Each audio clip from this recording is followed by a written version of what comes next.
Pack your bags. Noelle, my girlfriend's moving in tomorrow. Colby sneered as Henrietta smirked behind him, already wearing my wedding ring. I left with nothing but a suitcase and shattered dreams. 6 weeks later, Henrietta was sobbing on my doorstep, begging me not to evict them. Turns out the lakehouse was never Colby's. I'd inherited it years ago, and they'd been squatting in my property all along. The morning sun filtered through the floor-to-ceiling windows of our lakehouse, casting golden reflections across the hardwood floors I'd spent countless weekends polishing. I stood in the kitchen, still in my silk pajamas. Before we jump back in, tell us where you're tuning in from, and if this story touches you, make sure you're subscribed, because tomorrow I've saved something extra special for you. Preparing Colby's favorite blueberry pancakes, a Sunday tradition we'd maintained for 3 years of marriage. The smell of maple syrup filled the air, mingling with the scent of fresh coffee from our expensive espresso machine.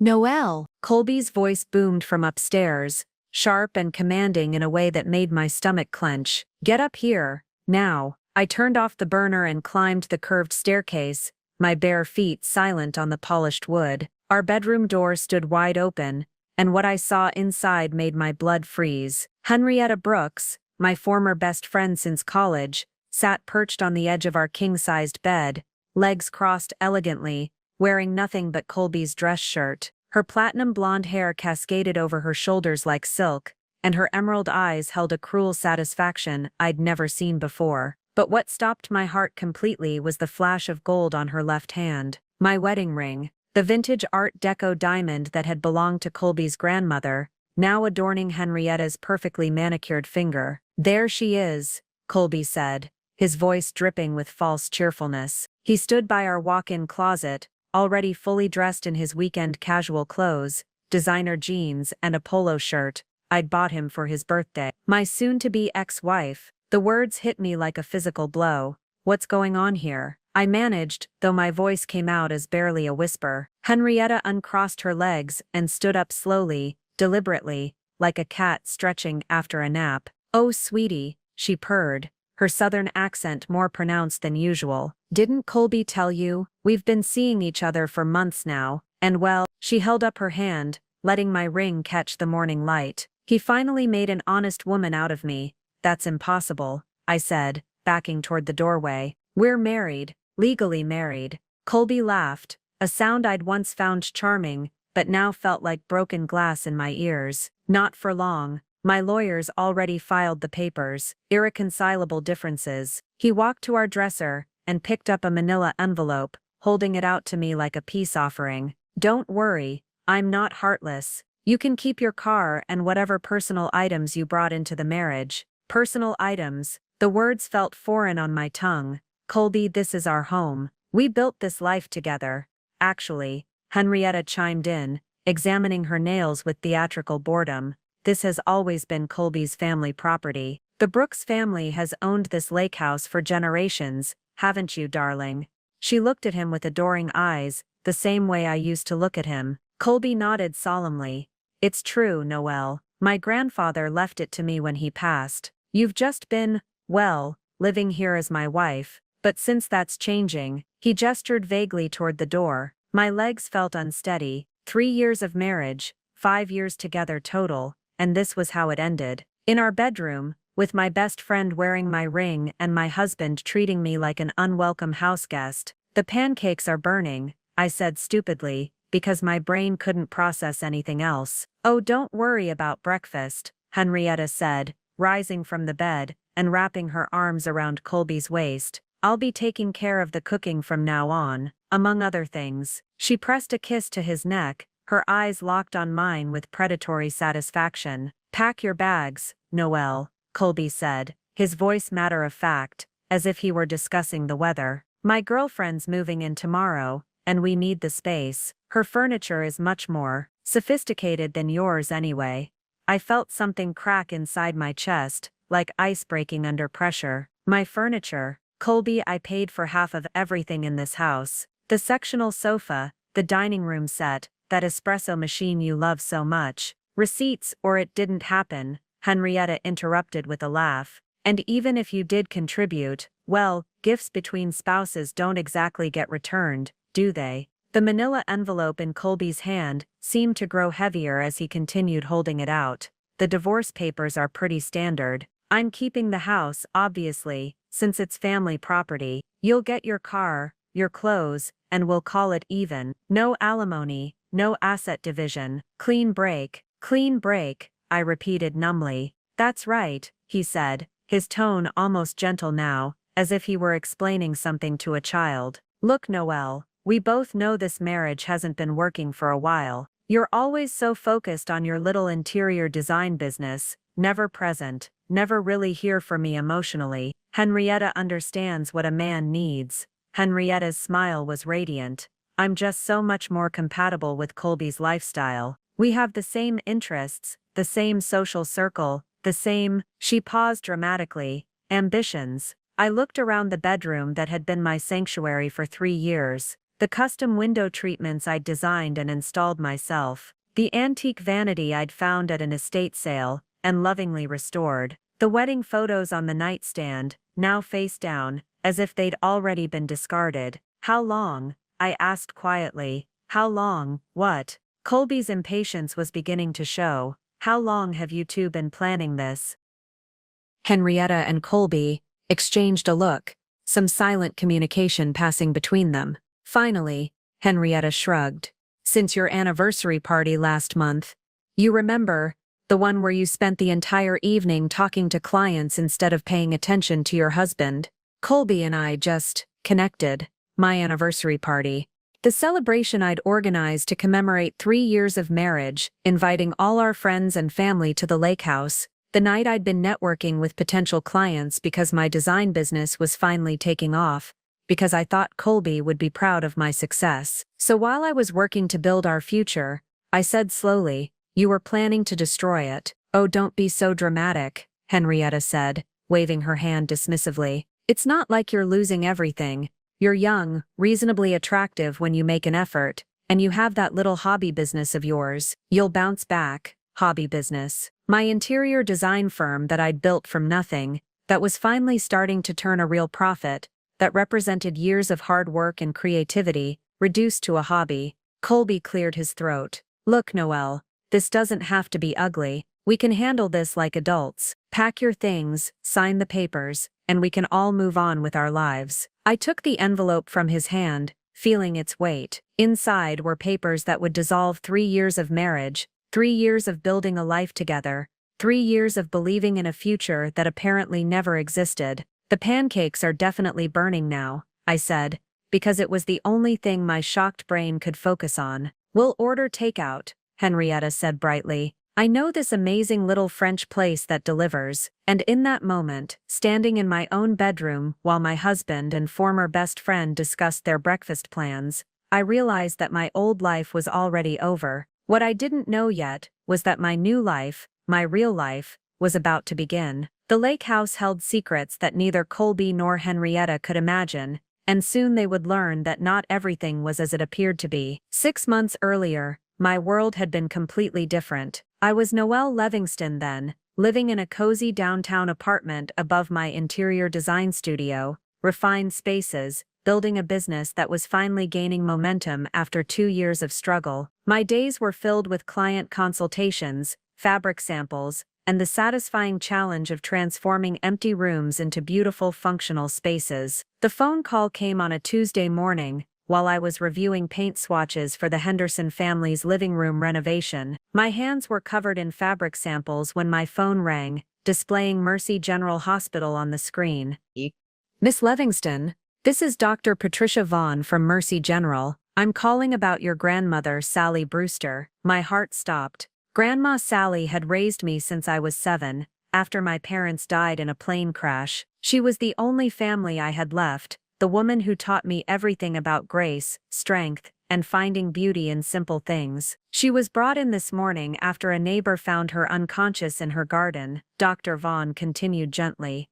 I'm afraid it was a massive stroke. We did everything we could, but the damage was too extensive. I'm so sorry. The fabric samples scattered to the floor as my legs gave out. Sally Brewster, 83 years old, Preparing and narrating this story took us a lot of time, so if you are enjoying it, subscribe to our channel. It means a lot to us.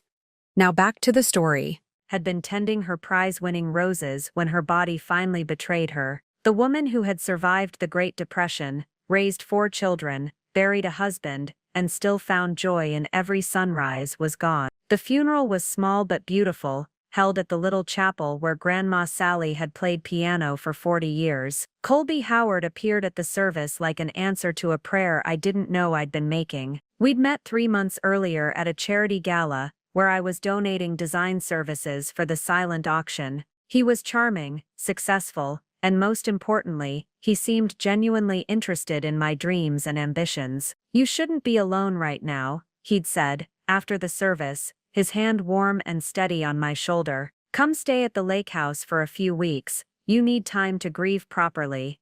I'd protested initially. We'd only been dating for 3 months, and staying at his family's property felt too intimate, too presumptuous, but Colby was insistent, and I was drowning in loneliness and paperwork. Grandma Sally's modest estate needed to be settled, her little house sold, and I had no idea how to navigate the legal complexities while running my business and processing my grief. "My grandfather's lake house has been in the Howard family for generations," Colby had explained as we drove through the winding roads toward Lake Serenity. "It's peaceful there, exactly what you need right now." The first time I saw the property, I fell in love instantly. The house sat on 3 acres of pristine lakefront, a stunning craftsman-style home, with a wraparound porch and windows that seemed to capture every angle of natural light. The interior was beautifully appointed, but clearly needed a designer's touch, something I mentioned to Colby as we walked through the rooms. "You could redecorate however you want," he'd said, pulling me close.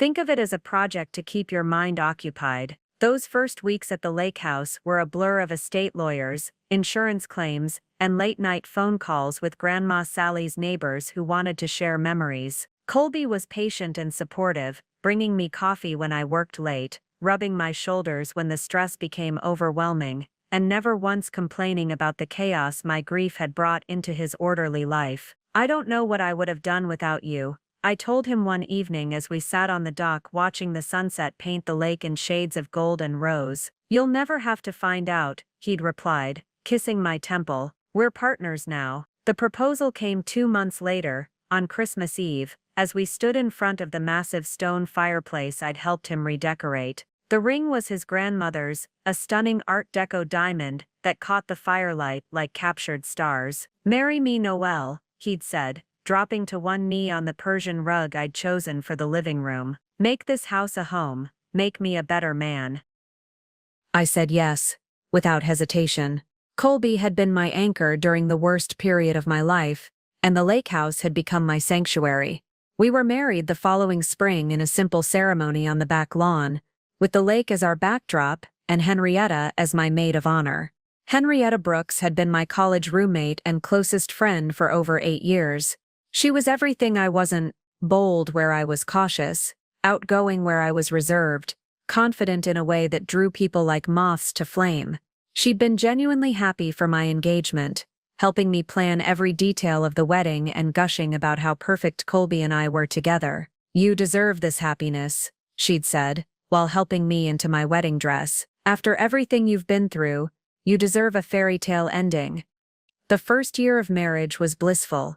I moved my design business to a small office space in the nearby town of Millbrook, commuting 20 minutes each way but loving the separation between home and work. Colby's commercial real estate career was thriving, and he encouraged my professional growth, even helping me land several high-profile clients through his business connections. I threw myself into making the lake house perfect, our perfect sanctuary. Every room became a canvas for my creativity, and Colby seemed to love my vision for modernizing the space while respecting its historical character. I spent weekends antiquing for the perfect pieces, carefully selected every paint color, and slowly transformed the Howard family property into something that felt like ours. "You have such an incredible eye," Colby would say, admiring my latest project. "This place has never looked better." But somewhere in the second year things began to shift. Colby started working longer hours, traveling more frequently for business deals. When he was home,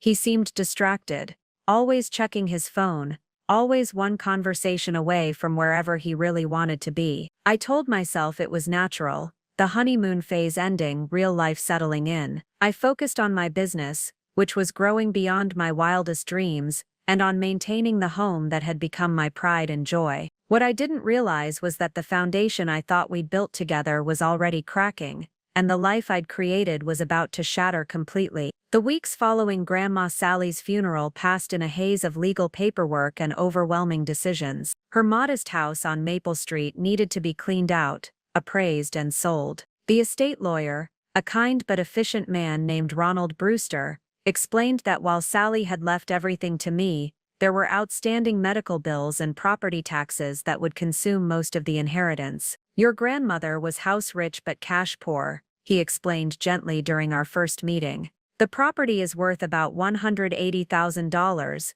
but after debts and expenses, you'll be lucky to clear $40,000. I sat in his office, surrounded by manila folders and legal documents that felt like a foreign language, trying to process how to dismantle a lifetime of memories while keeping my design business afloat. My small downtown apartment suddenly felt cramped and lonely, filled with boxes of Sally's belongings I couldn't bear to part with yet had nowhere to store. That's when Colby stepped in like a knight in shining armor. "This is ridiculous," he said one evening, finding me on my apartment floor surrounded by photo albums and Sally's china collection. "You're torturing yourself trying to do this alone. Come stay at the lakehouse while you sort everything out." I looked up from a box of my grandmother's recipe cards, my eyes probably red from crying over her handwritten notes about Sunday dinners and holiday traditions. "Colby, we've only been dating 3 months. I can't just move in with you." He sat down beside me on the floor, carefully moving aside a stack of Sally's quilting magazines. "You're not moving in, you're recovering.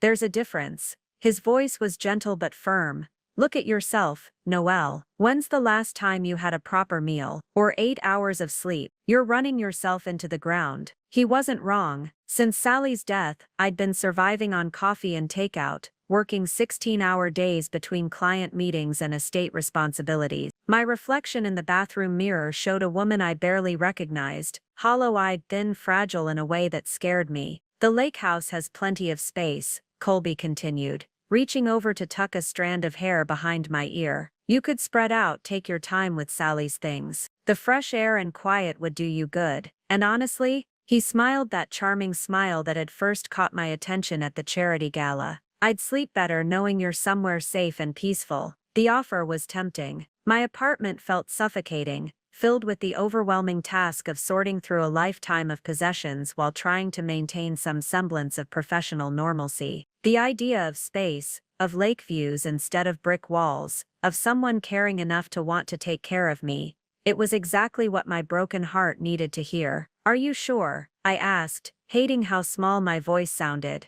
"I don't want to impose on your space, and I have no idea how long this will take." "Take as long as you need," he said, kissing my forehead with such tenderness that fresh tears spilled over. "We're partners in this, remember? Partners support each other." The next morning, Colby arrived with his SUV to help load my essential belongings and several boxes of Sally's most precious items. He was patient and gentle, wrapping her china in bubble wrap like each piece was made of spun gold, carefully boxing her photo albums in chronological order because he'd noticed that's how I preferred to organize things. "Tell me about this one," he said, holding up a black and white photo of Sally as a young woman standing beside a handsome man in a military uniform. "That's my grandfather, James. He died in Korea when my father was just a baby." I traced the edges of the photograph with my finger. "Sally always said he had the kindest eyes she'd ever seen." Colby studied the photo thoughtfully. "She was beautiful. I can see where you get it from." The drive to Lake Serenity took 45 minutes through winding country roads that gradually transformed from suburban sprawl to rolling hills dotted with farmhouses and horse pastures. As we climbed higher into the hills,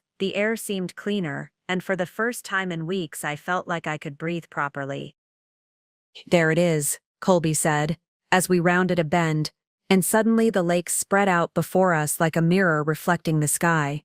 The Howard family lake house sat on a gentle slope overlooking the water, surrounded by mature oak and maple trees that created natural privacy from the few other homes scattered around the lake's perimeter.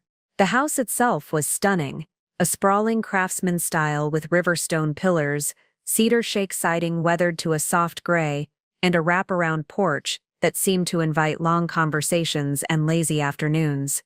"Colby, it's beautiful," I breathed, stepping out of the car and breathing in air that smelled of pine needles and lake water. "Built by my great-grandfather in 1924, he said with obvious pride, carrying my suitcases toward the front door. "3 generations of Howard men have brought their wives here. My grandfather proposed to my grandmother on that dock." He pointed to a wooden pier that extended into the lake, where a small sailboat bobbed gently in the late afternoon breeze. Inside, the house was even more impressive. Soaring ceilings with exposed beams, a massive stone fireplace that dominated the living room, hardwood floors that gleamed with decades of careful maintenance. The furniture was classic and comfortable, leather sofas that looked perfectly broken in, antique rugs that added warmth and character, built-in bookshelves filled with volumes that spoke of generations of readers. "The master bedroom has the best lake view," Colby said, leading me upstairs. "But if you'd prefer privacy, there's a beautiful guest suite on the other side of the house, with its own bathroom and sitting area." I chose the guest suite, not because I didn't trust Colby, but because I needed space to grieve properly, to spread out Sally's belongings and process my loss without feeling like I was imposing on his intimate space. The room was perfect, decorated in soothing blues and whites with French doors that opened onto a small balcony overlooking the lake. "Thank you," I said, as Colby set my suitcases on the vintage luggage rack. "I know this is a lot to ask." He turned and pulled me into his arms, holding me close enough that I could smell his cologne mixed with the fresh lake air.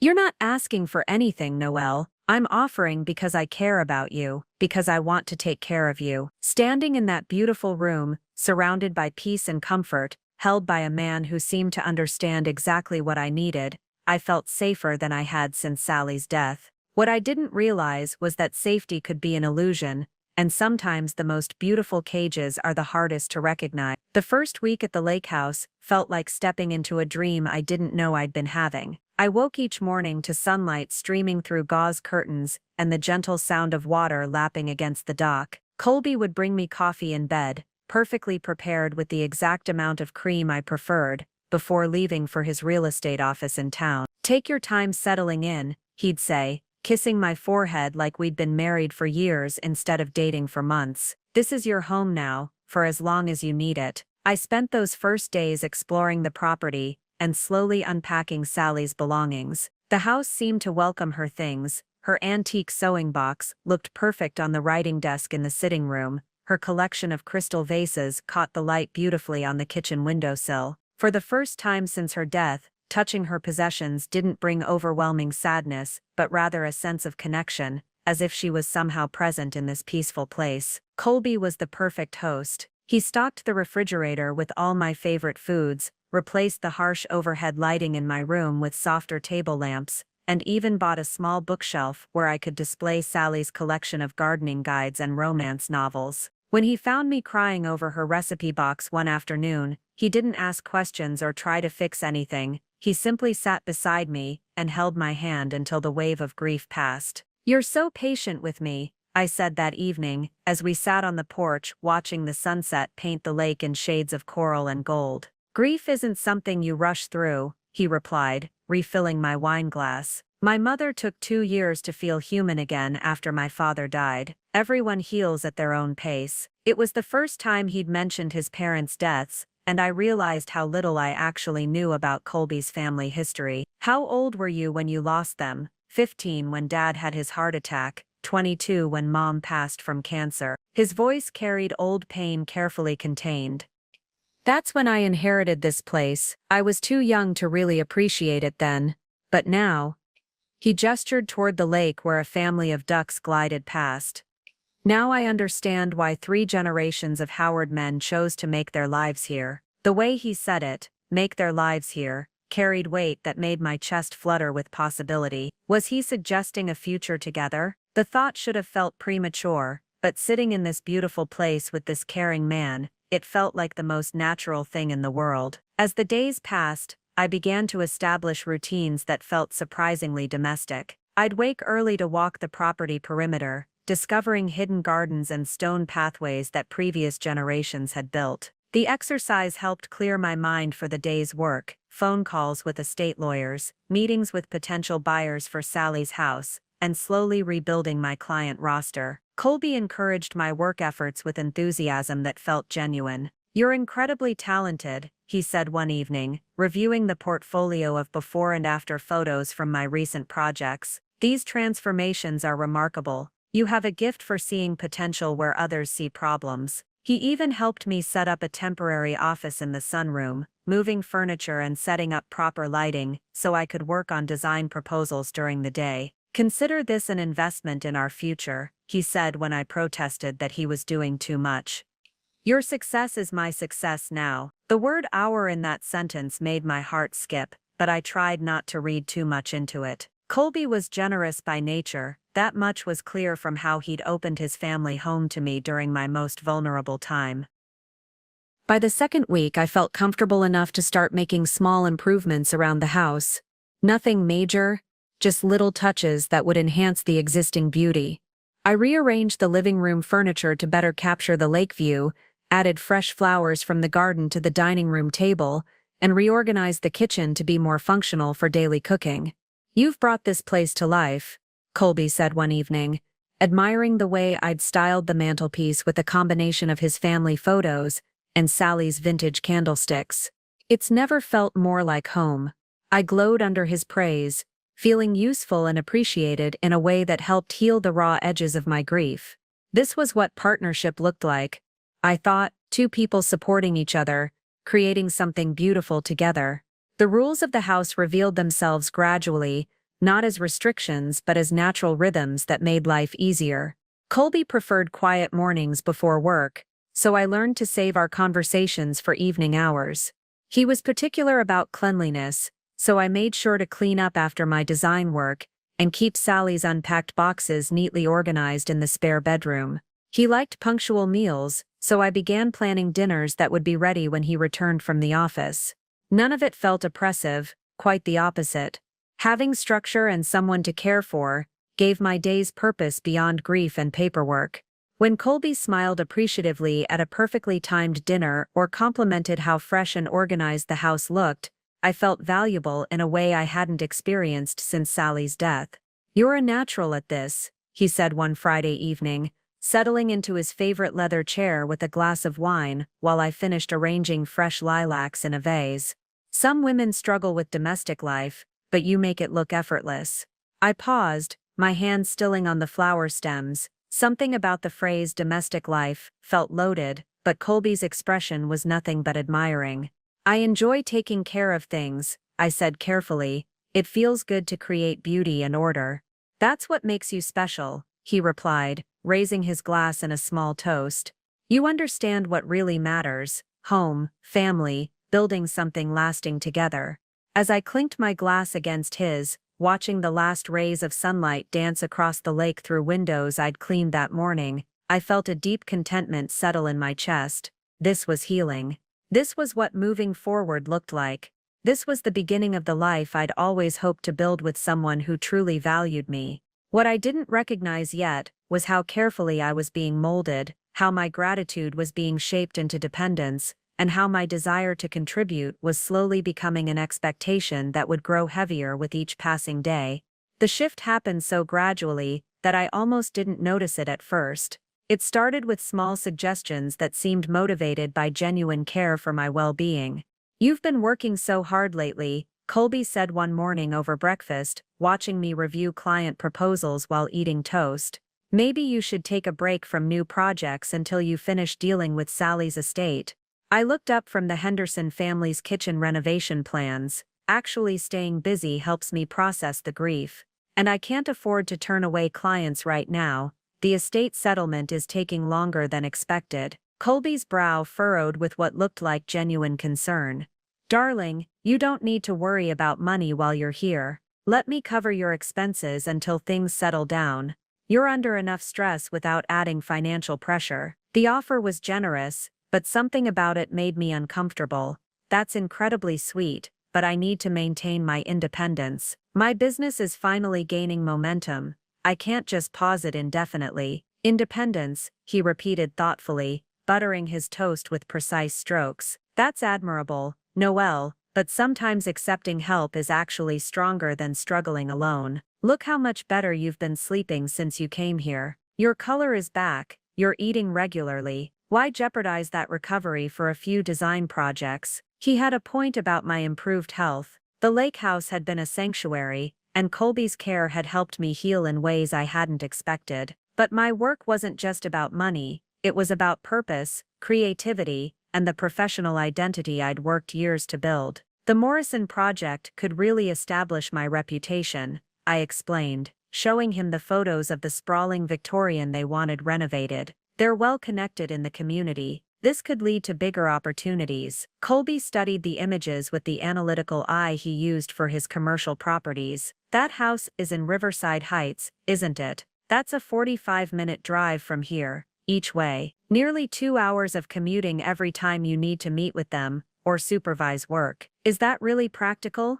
I hadn't considered the travel time, and he was right. It would be significant. I could work around it. Maybe schedule longer site visits, plan multiple meetings in one day. Or, Colby said gently, reaching across the table to cover my hand with his, you could focus on clients closer to home. I know several business owners in Millbrook who could use design services, local projects, reasonable commute, and I could provide personal recommendations. The suggestion made sense logically, but something about it felt limiting. Riverside Heights represented the kind of upscale market I'd been working toward, clients with substantial budgets and influential social networks. Millbrook was charming, but the projects would likely be smaller, less lucrative, and wouldn't provide the same professional growth opportunities. Let me think about it, I said, which seemed to satisfy him for the moment. But the subject came up again the next week, when Henrietta called to invite me for lunch in the city. I miss you.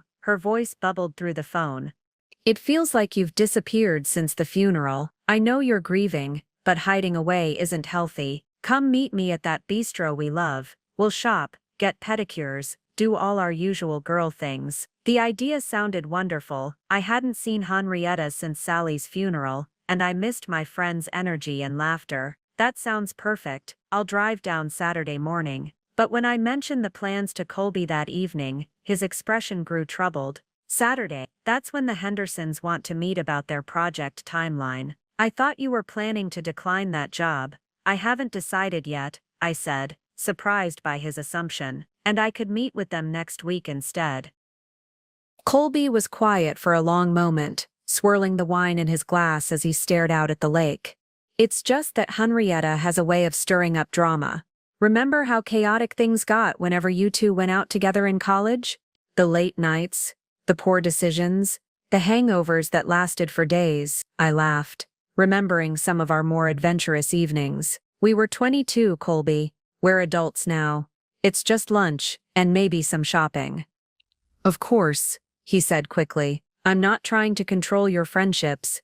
I just worry about you pushing yourself too hard too soon. You've been doing so well here, so peaceful and centered. I'd hate to see you spiral back into that anxious, overwhelmed state you were in after Sally died. His words carried the weight of recent memory. Those dark weeks when I had been barely functioning, when simple decisions felt overwhelming and I could barely manage basic self-care. The contrast with how stable I felt now was stark, and Colby was right that much of that improvement came from the safe, structured environment he'd provided. Maybe we could invite Henrietta here instead, he suggested. Show her the lake house, have a nice dinner together. That way you can see your friend without the stress of driving and city chaos. It was a reasonable compromise, and I found myself agreeing. When I called Henrietta back to suggest the change, her reaction was immediate and sharp. He doesn't want you coming to the city? Noelle, that's weird. You've been practically MIA for months, and now your boyfriend is dictating where we can meet? It's not like that, I protested, though her words made me uncomfortable. He's just concerned about my stress levels. I've been through a lot lately, which is exactly why you need your friends, she shot back. Honey, I love that you found someone who takes care of you, but isolation isn't healing, it's concerning. Her words echoed in my mind after we hung up, but when Colby returned from work that evening, with fresh flowers, and my favorite takeout from the Thai restaurant in town, her concerns seemed overblown. He listened attentively as I described my day, praised the way I'd rearranged the bookshelves in the living room, and suggested we start planning a garden renovation project together. We could create something beautiful, he said, pulling me close as we stood on the porch watching fireflies dance over the lake, something that's uniquely ours. The word ours still made my heart flutter, and in his arms, surrounded by the peace and beauty of the lakehouse, Henrietta's warnings felt like echoes from a more chaotic life I was glad to leave behind. What I didn't recognize was that the boundaries being drawn around my life, presented as protection and care, were slowly becoming a cage that would grow smaller with each passing day. 3 months after moving to the lakehouse, I finally worked up the courage to clean out the last of Sally's belongings stored in my old apartment. The lease was ending, and I'd been putting off this final task, dreading the emotional weight of sorting through the remaining boxes I'd been too overwhelmed to handle initially. Colby offered to help, but something made me want to do this alone, a need to say goodbye to my grandmother privately, without well-meaning commentary or suggestions about what to keep or donate. I told him I was meeting a potential client in the city, which felt like a small lie but necessary for my emotional process. The storage unit I'd rented held the furniture and larger items from Sally's house that I couldn't bear to sell immediately: her antique secretary desk, her hope chest, her sewing machine, and several boxes of documents I'd hastily packed during those overwhelming weeks after the funeral. I started with the hope chest, carefully lifting out quilts she'd made by hand, baby clothes from when she'd raised my father, and photo albums documenting decades of family history. At the very bottom, wrapped in tissue paper, was something I'd never seen before: a large manila envelope with "For Noel, when you're ready" written in Sally's careful script. My hands trembled as I opened it. Inside were legal documents, bank statements, and a letter in Sally's handwriting dated just 6 months before her death. "My dearest Noel," the letter began, "if you're reading this, then I've gone to join your grandfather and parents, and you're handling my affairs. I've kept something from you, not out of deception, but because I wanted you to build your own life first, to know your own strength before you learned about this gift." My heart pounded as I read on.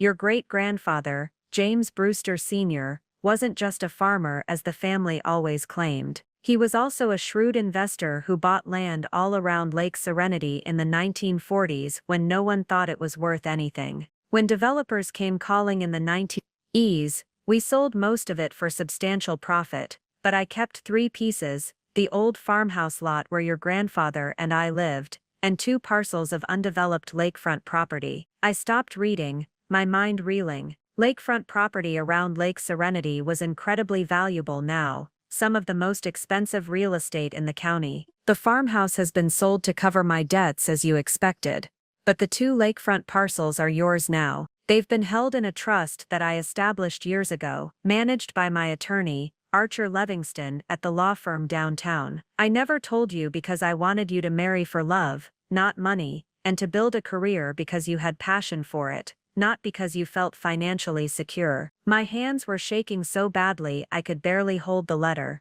The total value of both properties is approximately $2.8 million.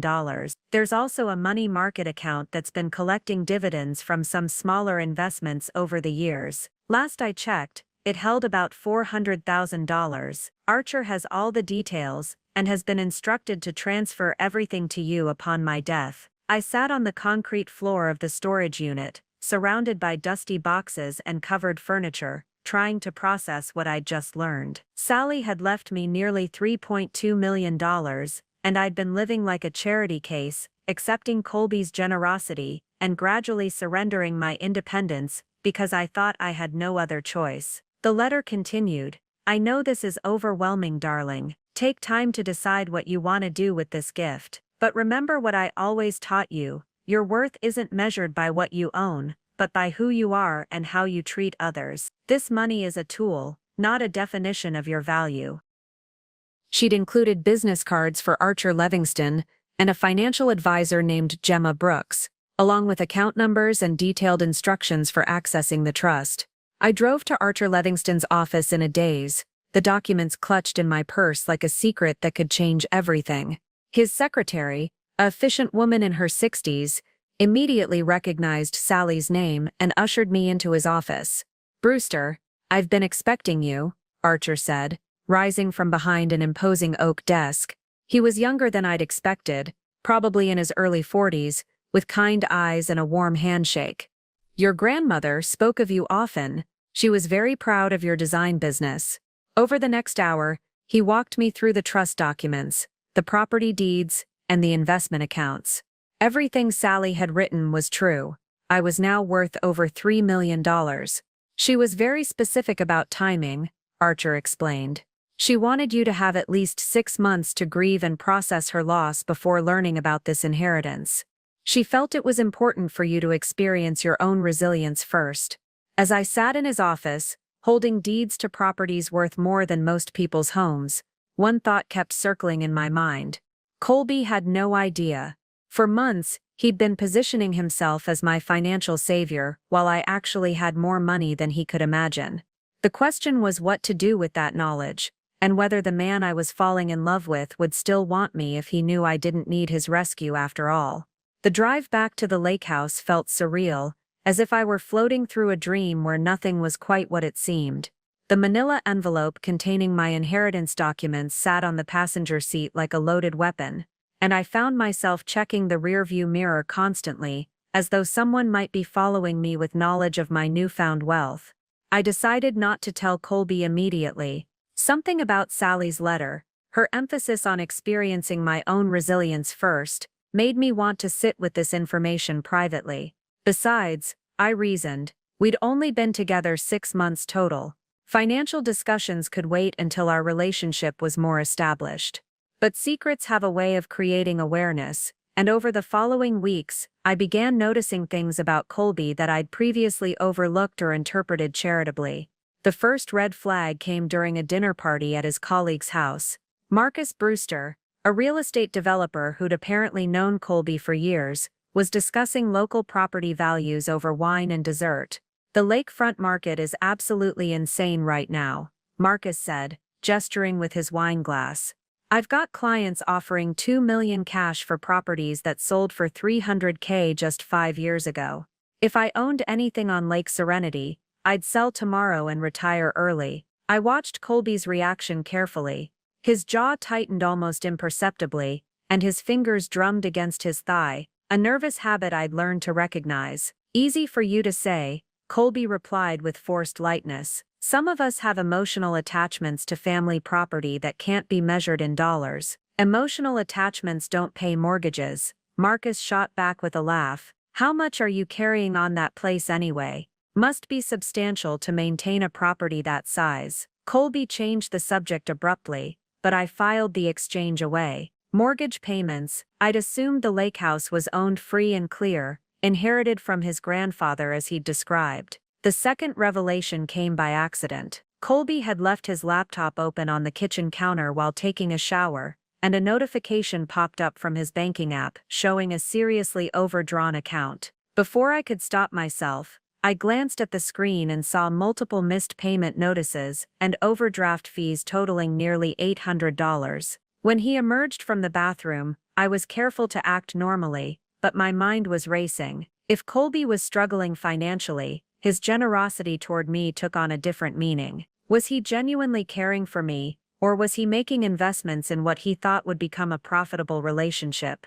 The third piece of the puzzle came from an unexpected source. Henrietta finally visited the lake house the following weekend, and her designer eye immediately caught details I'd missed. "This place is gorgeous," she said, as I gave her the tour, "but honey, some of this stuff isn't original to the house." She ran her fingers along the living room mantelpiece. "This fireplace surround was added recently. You can see where the original stone was cut to accommodate it. And these hardwood floors, they're beautiful, but they're not 1920s craftsmanship. These are modern installations." In the kitchen, she pointed out updated electrical work, recent plumbing fixtures, and appliances that were clearly expensive and new. Someone put serious money into renovating this place in the last few years. We're talking 6 figures easily. That evening, after Henrietta left, I couldn't shake her observations. If Colby had inherited a house that needed substantial renovations, where had the money come from? His commercial real estate job paid well, but not well enough to fund a complete historic home restoration, while also covering day-to-day expenses. My answer came the following Tuesday, when Colby received a phone call that he took in the garden, thinking I was upstairs working. But the windows were open, and voices carry across water. "I understand the timeline pressure," I heard him say, his voice tight with stress. "But the situation has changed. I'm in a serious relationship now, and she's got family money coming through an estate settlement. Just give me another few months to figure out the best approach." There was a long pause while the other person spoke. "No, she doesn't know about the refinancing yet, or the second mortgage. Look, this property is worth $2.8 million easily. Even if I have to sell, there's plenty of equity to cover what I owe plus interest. But if I can access her inheritance first, I can keep the house and clear the debts." My blood turned to ice. Family money from an estate settlement. He was talking about Sally's inheritance, the one he believed I was receiving from her modest house sale. "She's perfect for this," he continued. "Grateful, dependent, and completely trusting. She's been through enough trauma that she just wants stability and security. I give her that, she gives me access to her settlement money, and we both get what we need." I gripped the windowsill, my knees threatening to buckle. Every kindness, every gesture of care, every moment I'd felt loved and protected, it had all been calculated. Colby wasn't my savior, he was a predator who'd identified a vulnerable woman, and positioned himself to exploit her grief and gratitude. The cruelest part was how perfectly his plan might have worked, if Sally's real inheritance had been the modest sum he expected, instead of the fortune she'd actually left me. As I listened to him discussing timeline strategies for accessing my money, one thought crystallized with perfect clarity: Colby Howard was about to discover that he'd chosen the wrong victim. After overhearing Colby's phone conversation, I couldn't eat, couldn't sleep, couldn't focus on anything except the sickening realization that the man I'd been falling in love with had been manipulating me from the beginning. But beneath the hurt and betrayal, something else was stirring. A cold, calculating anger that demanded I understand the full scope of his deception before deciding how to respond. The next morning, I waited until Colby left for work before beginning my investigation. If he could research my finances and plan my exploitation, I could certainly return the favor. I started with his home office, a converted bedroom on the second floor that he'd always kept locked, claiming it contained confidential client information. The spare key hung on a hook in the kitchen pantry, something I'd noticed but never questioned until now. The office was meticulously organized with filing cabinets labeled by year and transaction type. I photographed everything with my phone, working quickly but carefully to avoid disturbing his system. What I found painted a picture of a man drowning in debt and growing increasingly desperate. The Howard family lakehouse, contrary to Colby's claims, had never been fully paid off. His grandfather had indeed left it to him, but with a substantial existing mortgage that Colby had refinanced 3 times in 5 years, each time pulling out more equity to fund what appeared to be failed business ventures and mounting credit card debt. The most recent refinancing, completed just 2 months before Sally's death, had saddled the property with a $1.8 million mortgage at a brutal interest rate. The monthly payments were nearly $12,000, far more than his real estate commissions could cover sustainably. But the most damning discovery was a folder labeled Investment Opportunities that contained detailed research on grieving widows and their inheritance patterns. Colby had apparently been studying recent obituaries, attending funerals of prominent community members, and tracking which surviving family members might be vulnerable to romantic manipulation. My hands shook as I photographed a handwritten chart with columns labeled Target, Estimated Asset Value, Vulnerability Level, and Approach Strategy. There were 5 names on the list. Mine was at the top with prime candidate in it: recent traumatic loss, isolated modest inheritance but grateful, written in red ink. The other names made my stomach turn. 3 other women who'd lost family members in the past year, all of whom Colby had apparently researched and either approached or planned to approach. One name was crossed out with already remarried, noted beside it. I photographed everything methodically, building a case file that revealed the true scope of his predatory behavior. And this wasn't just financial desperation, this was a systematic pattern of targeting vulnerable women for exploitation. Next, I called Archer Livingston from my car, parked at a coffee shop in town where I couldn't be overheard. "I need to ask you something confidential," I said without preamble. "Has anyone been asking questions about Sally's estate or my inheritance?" There was a pause. "That's an unusual question, Miss Brewster. Why do you ask?" I explained about Colby's phone conversation, careful to stick to facts rather than emotions. Archer listened without interruption, and when I finished, his response was immediate and sharp. "Yes, actually. About 3 weeks ago, a man called claiming to be your fiancé. He said you were overseas handling family business and had asked him to inquire about expediting the estate settlement. When I told him I couldn't discuss your affairs with anyone but you directly, he became quite insistent." My heart pounded. "Did he give a name?" "Colby Howard. He seemed to know specific details about your grandmother's death and your living situation, which made his claims seem credible initially. But proper protocol requires direct client authorization for any information sharing." I thanked Archer and hung up, my hands trembling with rage. Colby had been actively trying to access information about my inheritance, spinning lies about engagement and overseas travel to justify his inquiries. That afternoon, I drove to Marcus Brewster's real estate office. As one of Colby's colleagues, he might have insights into Colby's financial situation that I couldn't gather from documents alone. "Noelle,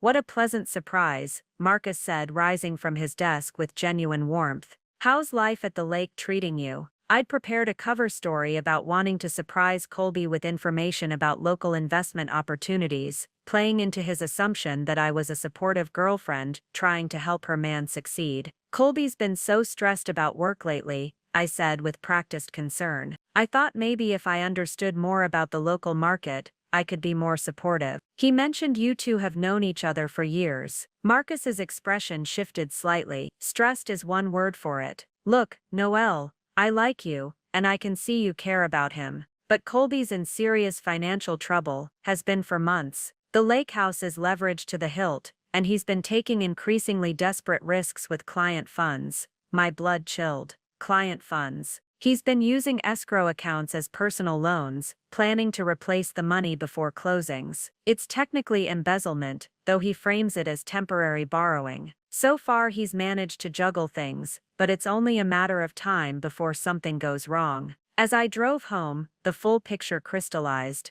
Colby wasn't just a man in debt looking for a wealthy wife, he was a criminal whose schemes were unraveling. His pursuit of my imagined inheritance wasn't just opportunistic, it was desperate. He needed money immediately to avoid potential prison time. What he didn't know was that the woman he'd targeted as his salvation actually possessed the means to destroy him completely. The question now wasn't whether to expose him, but how to ensure that justice was both swift and complete.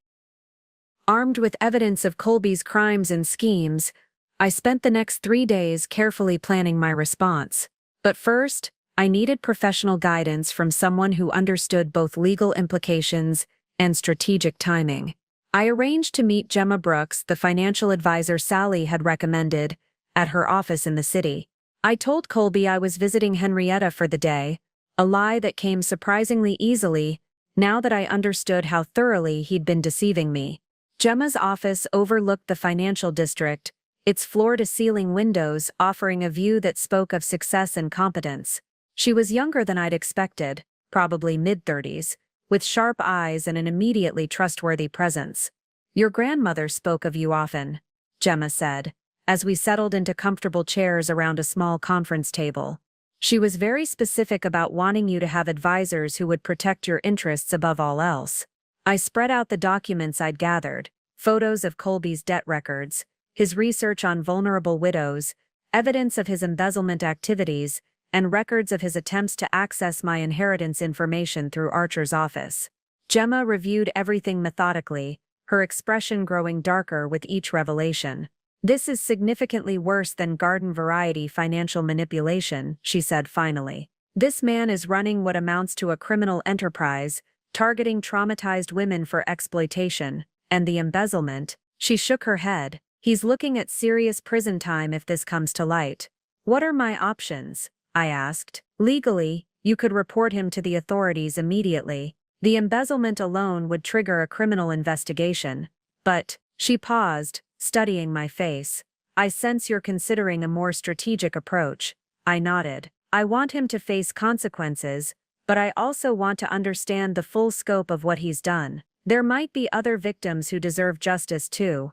Gemma smiled approvingly. Your grandmother would be proud. She had the same instinct for comprehensive justice over quick revenge. She pulled out a legal pad and began making notes. Here's what I recommend. We create a documented trail that exposes his entire operation while ensuring you're completely protected. Over the next 2 hours, we developed a plan that was both elegant and devastating. First, I would establish a revocable trust to hold my inheritance, managed by Gemma's firm. This would create a paper trail showing sophisticated financial management that contradicted Colby's assumption of my naivety. More importantly, it would allow me to make strategic moves without him tracking unusual activity in my personal accounts. Second, I would hire a private investigator to document Colby's other targets and gather evidence of his broader predatory pattern. If there were other women he'd approached or planned to approach, they deserved to know what they were dealing with. Third, I would purchase property strategically.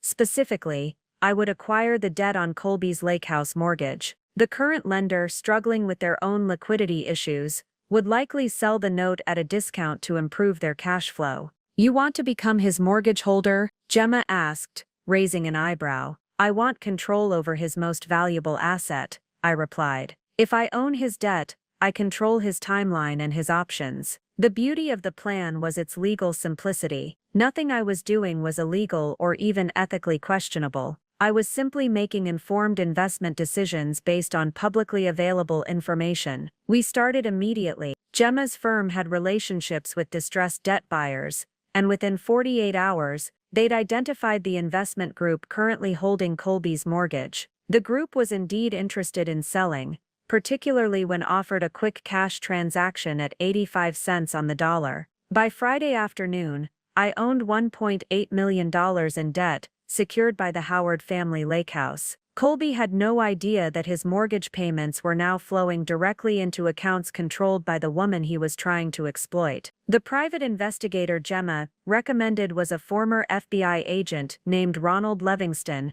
who specialized in financial crimes. Within a week, he'd confirmed that Colby had indeed contacted 2 other women from his target list, using variations of the same approach he'd used with me, appearing as a helpful friend during their time of grief, offering comfort and gradually working toward romantic relationships. One woman, a widow named Patricia Mills, had actually given Colby $50,000 to invest in a property deal that existed only on paper. She'd been too embarrassed to report the theft, believing she'd simply made a poor investment decision. The other, Sandra Hayes, had become suspicious when Colby started asking detailed questions about her late husband's life insurance policy. She'd stopped returning his calls, but she'd never reported his behavior to authorities. Ronald documented everything meticulously, building a case file that revealed a pattern of predatory behavior spanning at least 2 years. More importantly, he helped both women understand that they'd been targeted by a professional con artist, not simply manipulated by a smooth-talking opportunist. By the end of the second week, I had assembled what amounted to a complete dossier on Colby Howard's criminal activities.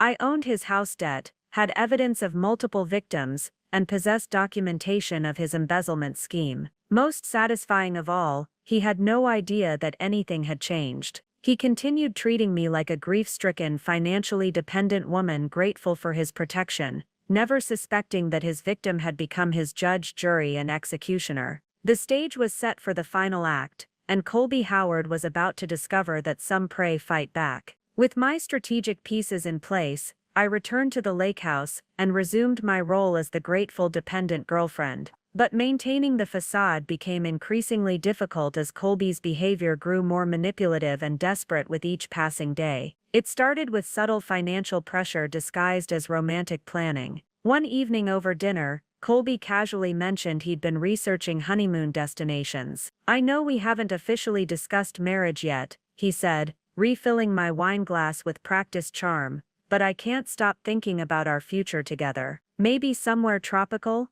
The Maldives or Bora Bora. I found some incredible overwater bungalows that would be perfect for celebrating. I kept my expression neutral despite the bile rising in my throat. Those sound expensive. Not if we book early and pay cash, he replied smoothly. Actually, that's what I wanted to talk to you about. Now that Sally's estate is almost settled, we should discuss combining our finances. Joint accounts, shared investment strategies, that sort of thing. It makes sense for couples who are serious about building a life together. The audacity was breathtaking.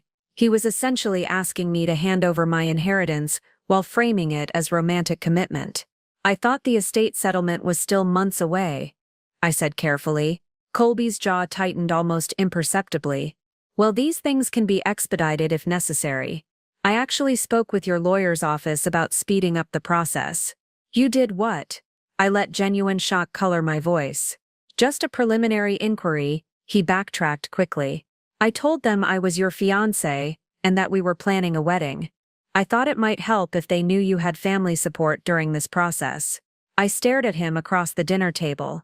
This man who'd lied about being my fiancé to try accessing my inheritance, and forced myself to respond with hurt confusion rather than the fury I felt.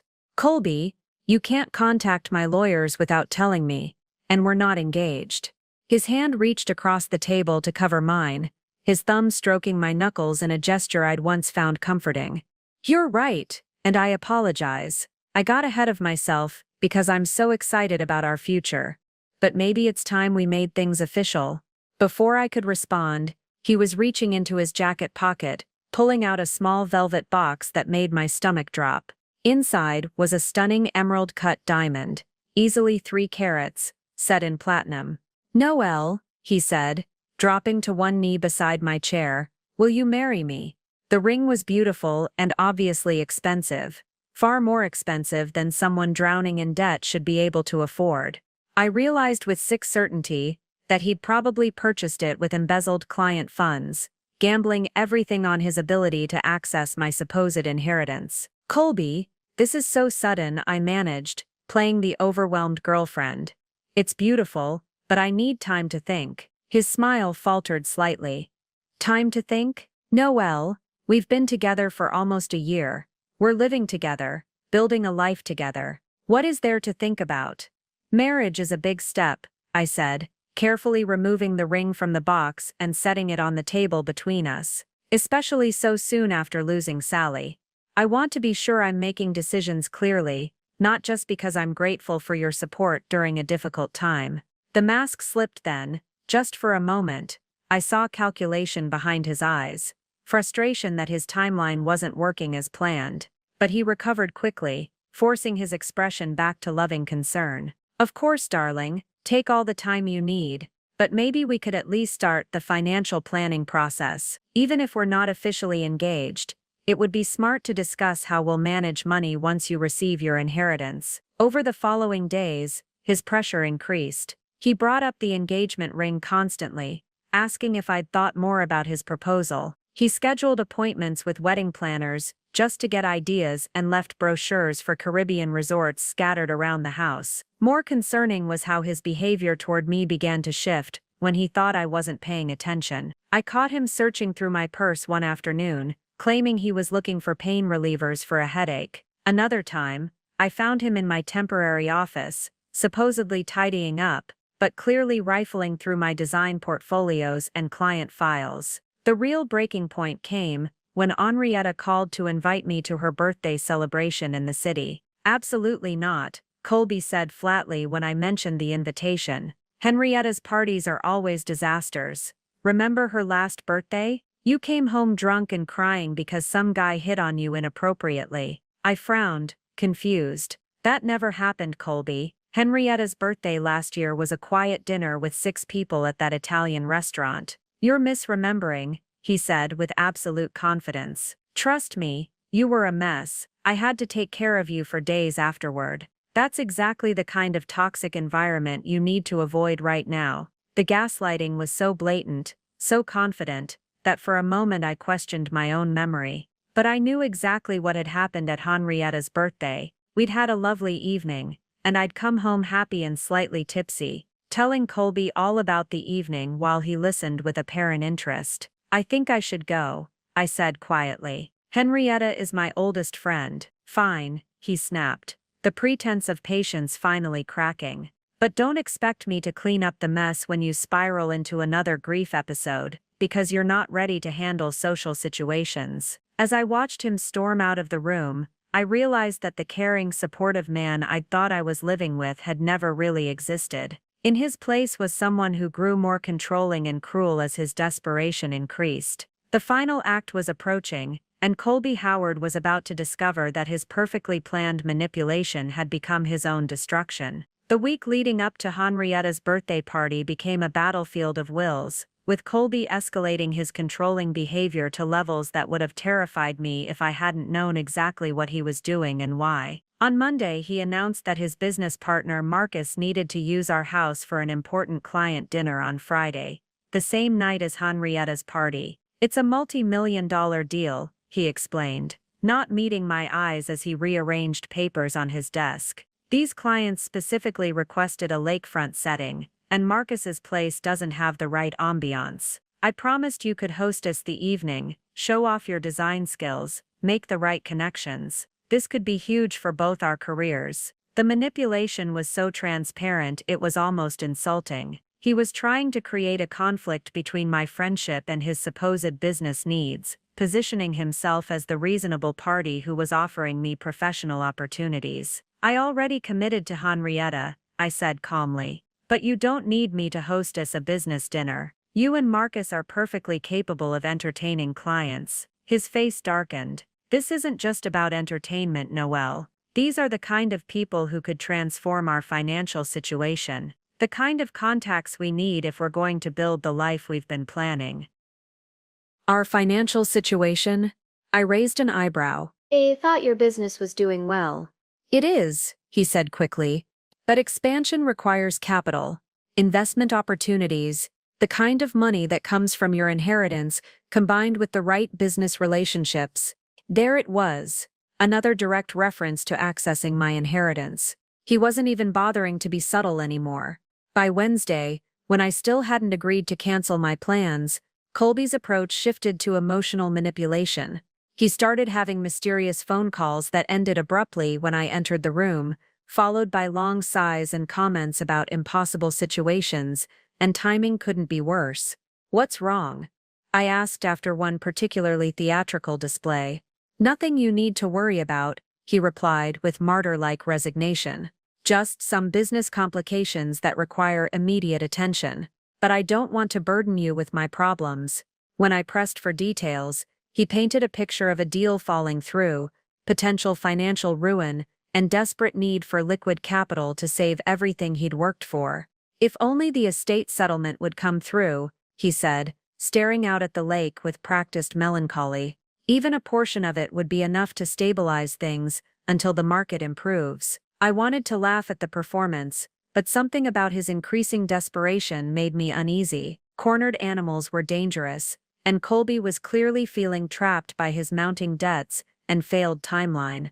Thursday evening brought the most concerning escalation yet. I returned from a client meeting to find Colby in my office, my laptop open on the desk before him. "What are you doing?" I asked, my voice sharper than I'd intended.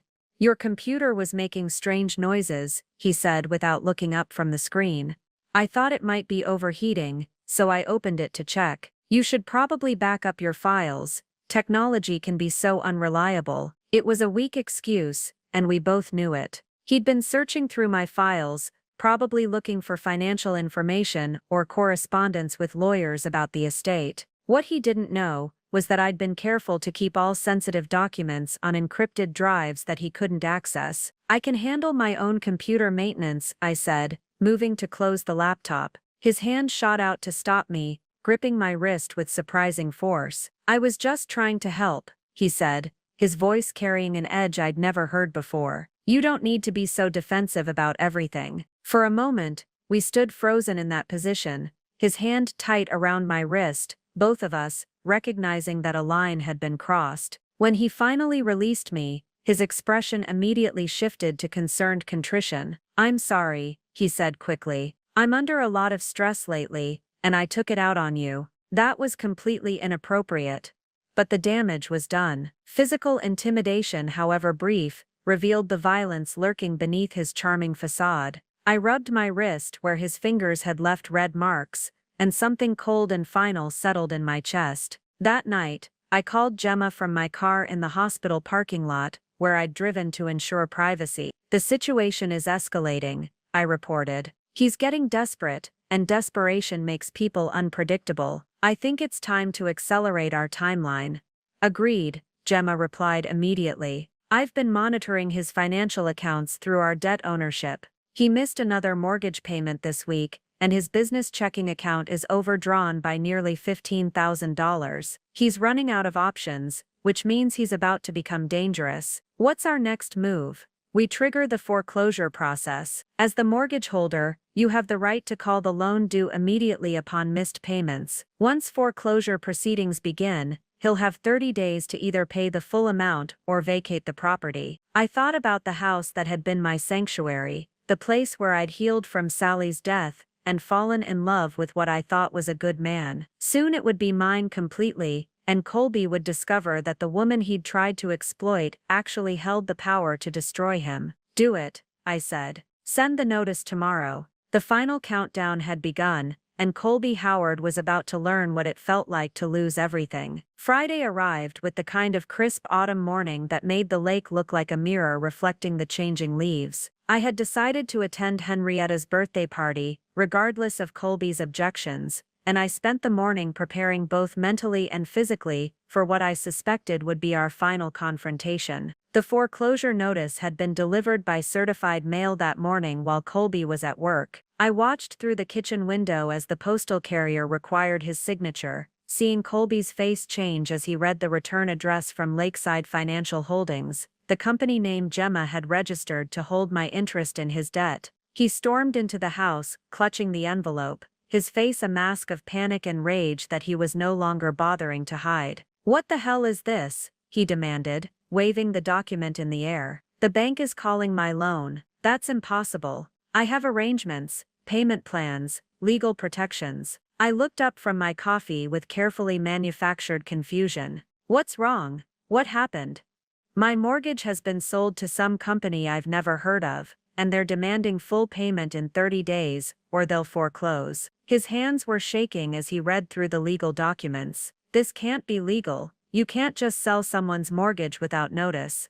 "Actually, you can," I said quietly. "Mortgages are bought and sold all the time. It's standard practice in the financial industry." He stared at me with something approaching suspicion. "How would you know about mortgage transfers?" I shrugged, maintaining my facade of naive ignorance. "I've been reading about real estate since Sally's house sale. You pick things up." Colby began pacing the kitchen like a caged animal, running his hands through his hair and muttering calculations under his breath. $1.8 million in 30 days. That's impossible. Even if I liquidate everything, even if I borrow against my future commissions. He stopped suddenly, turning to face me with desperate eyes. "The estate settlement. We need to push harder for an emergency disbursement. This is exactly the kind of situation that qualifies for expedited processing. Colby, I told you, the estate lawyers said it could be months before everything is finalized. Then we make them move faster," he said, his voice taking on a manic edge. "We hire a different lawyer. We file emergency motions. We do whatever it takes. This house is our future, Noelle. Our children's inheritance. We can't lose it because of bureaucratic delays. Our children's inheritance." The presumption was staggering. He was already mentally spending money he thought I would inherit, planning a future built on exploitation and lies. "Maybe this is a sign," I said carefully. "Maybe we should consider downsizing, finding something more affordable. A smaller place could be just as happy." "No." His voice cracked like a whip. "Absolutely not. This house has been in my family for generations. My grandfather built his legacy here. My father planned to retire here. I will not be the Howard who loses the family property because his wife was too selfish to access readily available funds. Wife, another assumption, another indication of how completely he'd planned my future without my consent. I'm not your wife, I said quietly. You will be, he replied with chilling certainty. We're getting married next month, and you're going to sign whatever papers are necessary to access that inheritance immediately. This is not a discussion. The mask had finally dropped completely. No more charm, no more manipulation, just raw demand backed by barely contained violence. And if I refuse? I asked. His smile was cold and calculating. You won't refuse. You have nowhere else to go, no family left, a struggling business that barely covers your expenses. You need me, Noelle. You need this stability, this home, this relationship. Without me, you're just another lonely woman grieving in a tiny apartment. I stood slowly, setting down my coffee cup with deliberate care. You know what I think, Colby? I think you're the one who's desperate. I think your business is failing, your debts are overwhelming you, and you targeted me because you thought I'd be an easy mark. A grieving woman with inheritance money you could access and control. His face went white, then flushed deep red. That's ridiculous. I love you. You love what you think I can give you, I corrected. You've been planning this from the moment you appeared at Sally's funeral, the caring boyfriend act, the rushed proposal, the constant questions about my finances. It's all been a con game. You're being paranoid and ungrateful, he snarled, stepping closer in a way that felt distinctly threatening. I saved you from complete breakdown. I gave you a home, stability, a future, and this is how you repay me? With conspiracy theories and accusations, I repay you by seeing through your lies, I said, backing toward the kitchen door, and by refusing to be your victim any longer. That's when he snapped completely. His hand shot out and grabbed my arm, his fingers digging into the same spot where he'd gripped me the night before, but harder this time, hard enough to leave bruises. You're not going anywhere, he said, his voice low and dangerous. You're going to call your lawyers right now and demand emergency access to your inheritance. We're going to save this house, and then we're going to have a very serious discussion about your attitude and your responsibilities as my future wife. As I looked into his eyes, cold, calculating, completely without the warmth I'd once thought I saw there, I realized that Colby Howard had just made the biggest mistake of his life. He had no idea who he was really threatening. I wrenched my arm free from Colby's grip and stepped back, my heart pounding but my voice steady. Take your hands off me, now, or what? He sneered, but I could see uncertainty flickering behind his bravado. You'll leave, with what money, in what car? Everything you have I gave you. The car is registered in my name, I said calmly, and I have more money than you know. Something in my tone made him pause. For the first time since I'd known him, Colby looked genuinely confused rather than calculating. What's that supposed to mean? Instead of answering, I pulled out my phone and dialed Gemma's direct line. She answered on the first ring. Gemma, it's Noelle. Could you please confirm the current balance in the Brewster Trust account? Certainly. As of this morning, the trust holds $3.2 million in liquid assets, plus the 2 lakefront properties, valued at approximately $2.8 million. Total net worth just over $6 million. I kept my eyes locked on Colby's face as his expression shifted from confusion to shock, to dawning horror. And could you confirm the recent purchase made through the trust? Yes, the trust acquired the mortgage debt on 1847 Oak Lane for $1.53 million.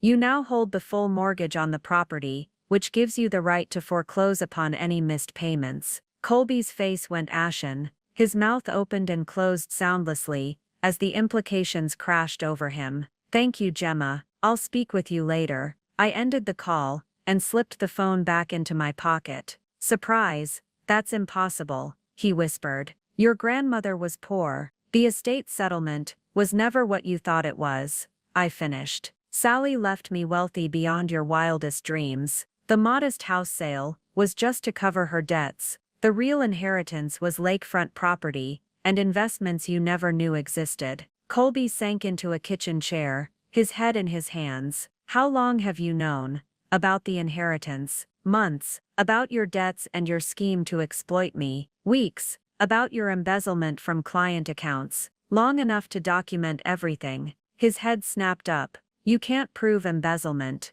Actually, I can. Amazing what a good private investigator can uncover when he has the right motivation. I also know about Patricia Mills and the $50,000 you stole from her, and Sandra Hayes, who you tried to charm before she got suspicious and stopped returning your calls. The color drained completely from his face. What do you want? Nothing from you, I said. I own your mortgage now, Colby. This house belongs to me. You have 30 days to pay $1.8 million, or vacate the property. Considering your current financial situation, I think we both know which option is more realistic. He stood abruptly, his chair scraping against the floor. You can't do this. This is my family's house. Your grandfather would be ashamed, I interrupted. You've mortgaged his legacy into oblivion to fund failed schemes and criminal activity. I'm not taking anything from you. You've already lost it through your own choices. Please, he said,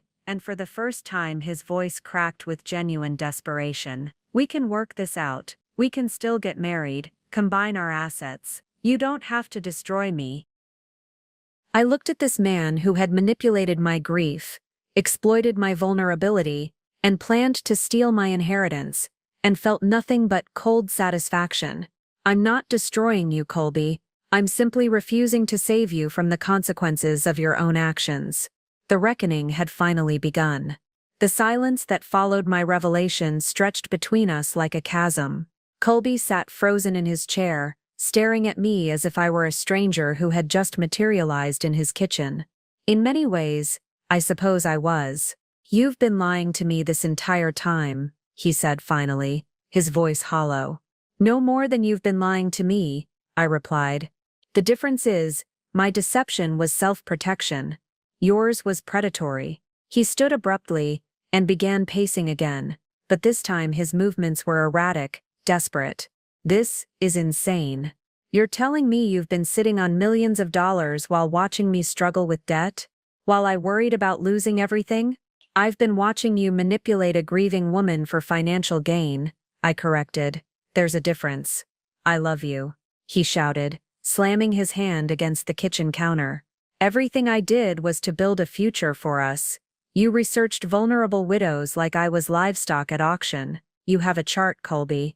I photographed it. 5 names, ranked by vulnerability and estimated asset value. Which part of that was love?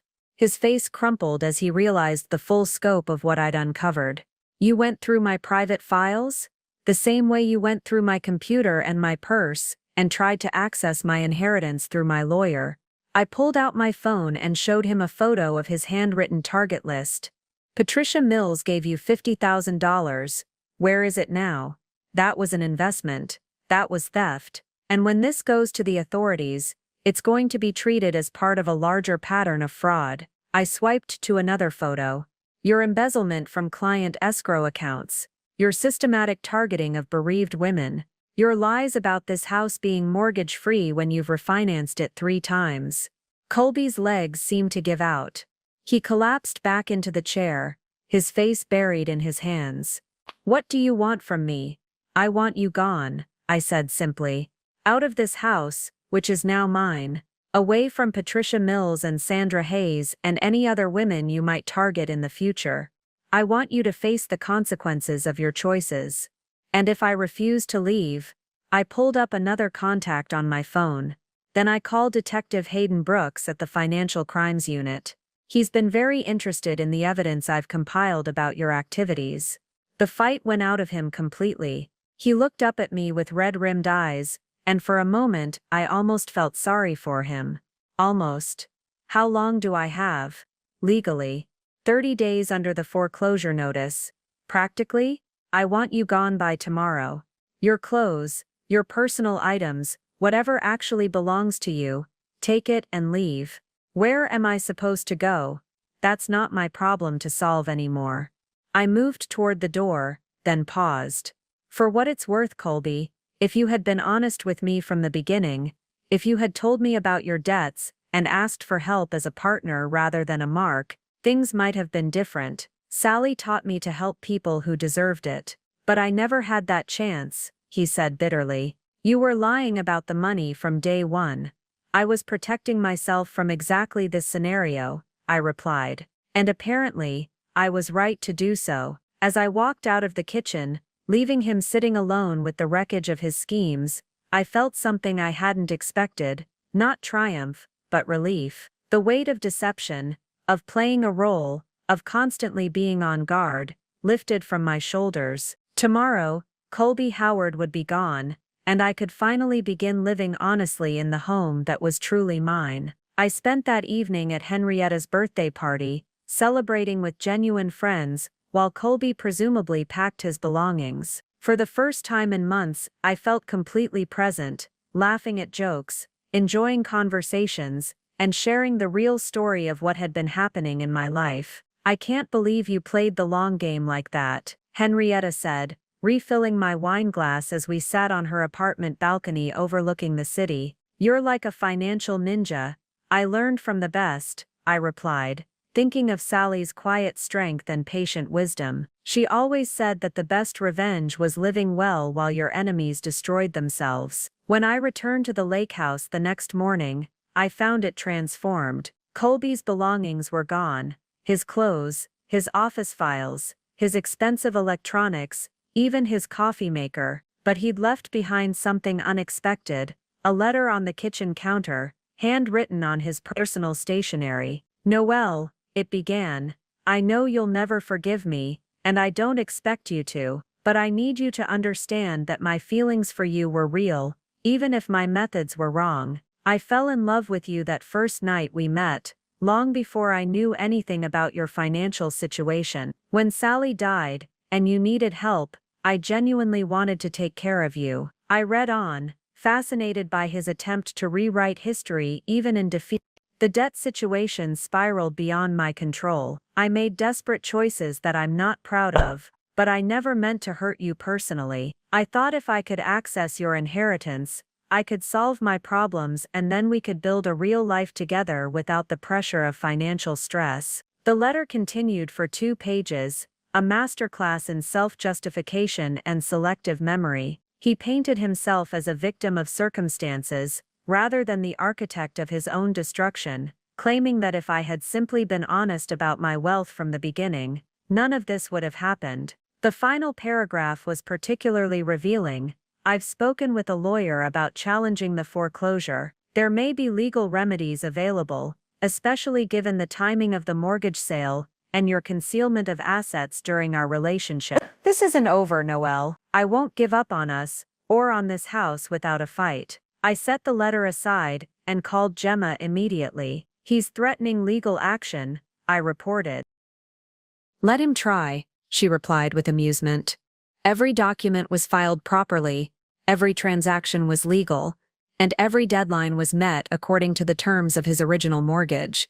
Plus, his lawyer will quickly discover the criminal evidence we've compiled.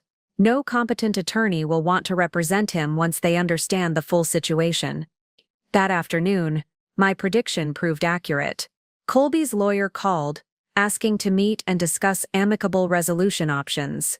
By evening, Colby himself appeared at the front door, his earlier bravado replaced by genuine desperation. The lawyer says, I don't have grounds to challenge the foreclosure, he said, through the screen door.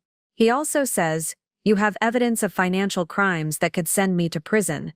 That's correct, I replied, not inviting him inside. What would it take for you to destroy that evidence? I looked at this man who had tried to steal my future, and felt only emptiness where love had once lived. Nothing you have to offer, I said, and closed the door. Through the window, I watched him drive away for the final time, his car disappearing around the bend that led away from Lake Serenity forever. The first week alone in the lakehouse was both liberating and disorienting. For months, I'd grown accustomed to the constant undercurrent of tension that came with living a lie, always watching my words, always playing a role. Now, surrounded by silence broken only by lapping water and bird songs, I could finally exhale completely. I spent hours walking the property that was now truly mine, seeing it with new eyes. The garden paths that previous generations of Howard men had built, the ancient oak tree with initials carved in its bark, the dock where Colby's grandfather had supposedly proposed, all of it belonged to me now, not through manipulation or deception, but through legal purchase and rightful ownership. The irony wasn't lost on me. Colby had tried to use this house as bait, offering me a home and stability in exchange for access to wealth he thought I didn't yet possess. Instead, I'd ended up owning the very property he'd used to manipulate me, purchasing it with money he'd never known existed. 3 weeks after his departure, Detective Hayden Brooks contacted me about pressing charges against Colby for the embezzlement and fraud. The evidence I'd compiled, combined with Patricia Mills' testimony and records from his real estate firm, painted a clear picture of systematic financial crimes spanning 2 years. He's been stealing from client escrow accounts to fund his lifestyle and pay debts, Detective Brooks explained during our meeting. The total amount appears to be close to $400,000. His firm is cooperating fully. They're facing potential liability issues if they don't distance themselves completely. What happens next? I asked. Grand jury indictment, most likely. With the evidence we have, he's looking at serious prison time, 5 to 7 years, minimum. He paused, studying my face. How do you feel about that? It was a question I'd been asking myself. Did I feel satisfaction, revenge, justice? The answer was more complex than I'd expected. I feel finished, I said finally. Not happy about his destruction, but relieved that he can't hurt anyone else the way he tried to hurt me. That evening, I received a call from Patricia Mills, the widow who'd lost $50,000 to Colby's fake investment scheme. I wanted to thank you, she said, her voice trembling with emotion. For months, I thought I was just a foolish old woman who'd made a terrible financial mistake. Learning that I was targeted by a professional con artist, it doesn't get my money back, but it gives me back my dignity. You were never foolish, I told her. You were grieving and vulnerable, and he exploited that. The foolishness was all his. After the call ended, I sat on the porch watching the sunset paint the lake in shades of gold and rose. For the first time since Sally's death, I felt truly at peace. Not because I'd destroyed someone who'd wronged me, but because I'd protected myself and others from future harm. Sally had left me more than money and property. She'd given me the tools to recognize my own strength.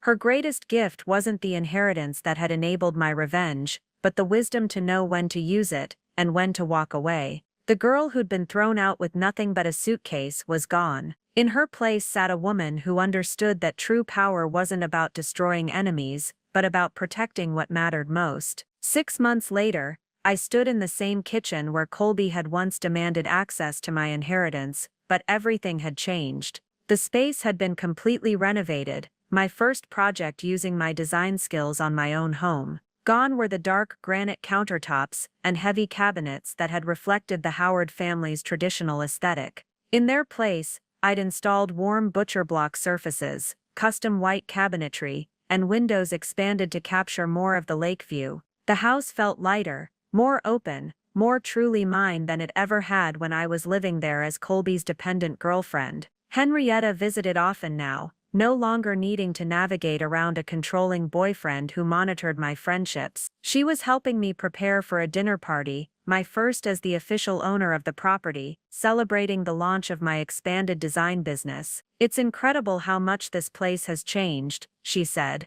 arranging flowers in one of Sally's crystal vases that now held a place of honor on the kitchen island. It feels completely different from when you first brought me here. That's because it reflects who I actually am now, not who someone else wanted me to be, I replied, checking the wine selection I'd laid out for the evening's guests. The guest list included my new business partners, the financial team that managed my inheritance, and Detective Brooks, who had become an unexpected friend during the legal proceedings against Colby. The case had concluded 3 weeks earlier with his sentencing to 6 years in federal prison for wire fraud, embezzlement and elder abuse. I felt no satisfaction in his imprisonment, but I did feel justice in knowing that Patricia Mills had recovered her stolen money through victim restitution, and that Sandra Hayes and other potential targets had been warned about predatory romance scams. Have you heard anything about how he's adjusting to prison life? Henrietta asked. reading my thoughts with the intuition of old friendship. I don't ask, and no one volunteers information, I said honestly. That chapter of my life is closed. I spent too many months focused on his lies and schemes. I won't spend any more time thinking about his consequences. As the afternoon sun slanted through the new windows, I reflected on how completely my life had transformed. The scared, grieving woman who'd accepted Colby's offer of shelter would barely recognize the confident business owner I'd become. My design firm now employed 4 people and had a waiting list of clients who sought out my signature style of blending modern functionality with timeless elegance. More importantly, I'd learned to trust my instincts about people and situations. The red flags I'd ignored with Colby would never escape my notice again. The doorbell chimed as the first guests arrived for the evening, and I moved to welcome them into my home, truly my home, purchased with my money, decorated according to my vision, filled with people I'd chosen to invite. As laughter and conversation filled the spaces where manipulation and control had once lived, I realized that Sally's greatest gift hadn't been the money she'd left me. It had been the time and space to discover who I was when no one was trying to reshape me for their own purposes. Standing in my beautiful kitchen, surrounded by genuine friends, I finally understood what Sally had meant when she wrote that money was just a tool. The real inheritance was the strength to use it wisely, and the wisdom to know that my worth had never depended on what I owned, but on who I chose to become. The lake stretched endlessly beyond my windows, reflecting the sky like a mirror of infinite possibility, and for the first time in longer than I could remember, the future felt entirely my own. Up next, you've got 2 more standout stories right on your screen. If this one hit the mark, you won't want to pass these up. Just click and check them out. And don't forget to subscribe and turn on the notification bell so you don't miss any upload from us.